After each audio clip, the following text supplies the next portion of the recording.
After we've used our modeler to split up the object into different files, it's time to go back into Messiah to assemble them for PuppetMaster. Just to double check our project directory, we'll click on that and make sure we're inside the Mini-Toots2 folder, PuppetMaster folder. Double click on that, click OK. Go to File, Load. Inside the Objects folder, we created a folder called PlantFace_PuppetMaster. Double click that, and all of our PuppetMaster sections we saved out is in this folder. So Shift select all of these and open them. Click into Setup. We'll switch to a left view here.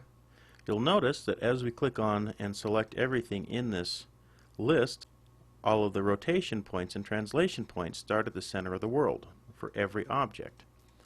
We need to adjust their pivots so they sit right on top of the mesh that we want to control.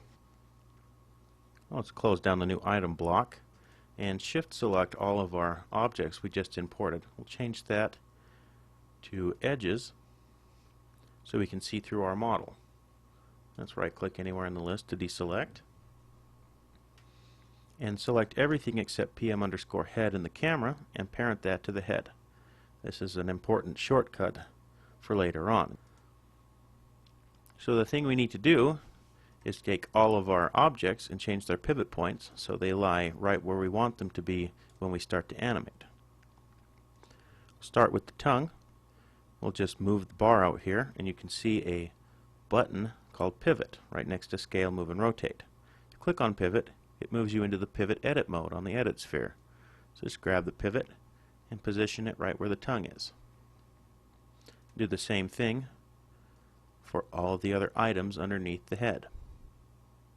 Position the pivot where the jaw is going to rotate. Let's go to the lip, grab the pivot, and move it. There's a very good indicator on screen as to where you should place your pivot. Whenever you select an object in Messiah, a little bounding box pops up surrounding the object.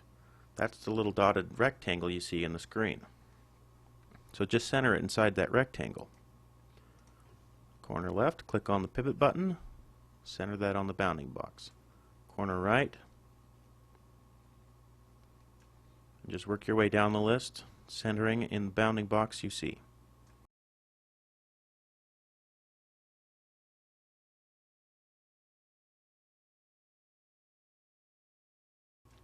Once you have them centered in the left view, switch to the front view and do the same thing. You can see we have lip lower left and lip lower right and close to the same spot from the side view, but on the front the bounding boxes are offset on either side. So just go back up the list and center them along the x-axis.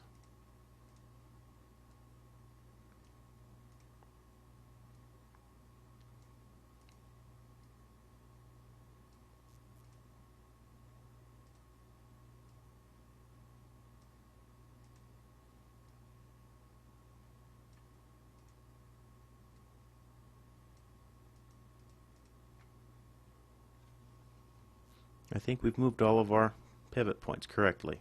So shift select all of our items, change those back. Let's right click to deselect everything. We need to go through here and change our pivot edit back to move edit. So you can use the arrow keys on the keypad to move down the list and just switch back to move. We don't want to accidentally animate our pivot points after we've set them.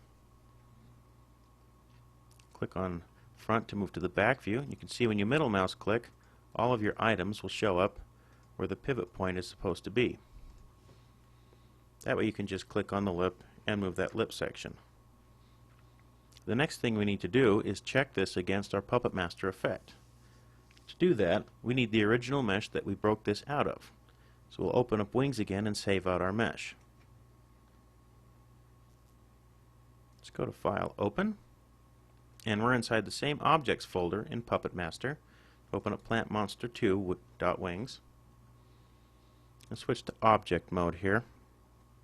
We're going to right mouse click and hide everything except for the face, which is our original full mesh before we cut everything out. Just select that, go to File, Export Selected, .obj. Just save this as the name that it appears in the list.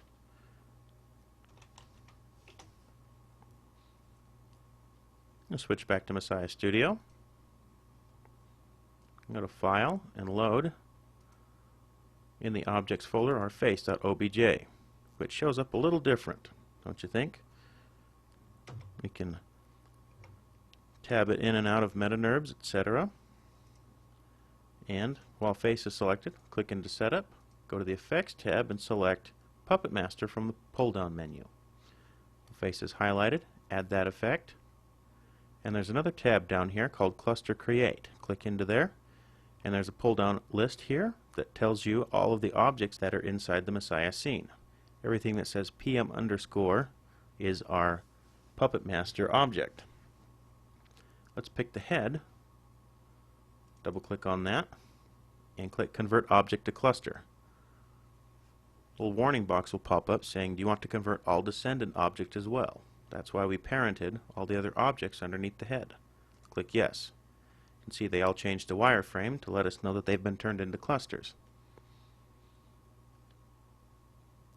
Now from here you can see if there's any problems.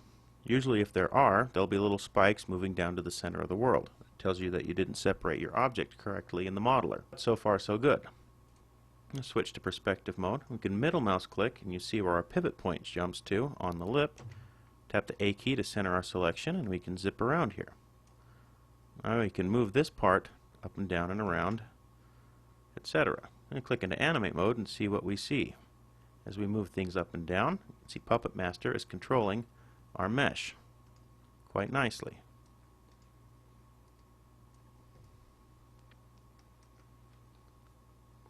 Go to File, let's save this Messiah scene into the Scenes folder as PuppetMaster 1.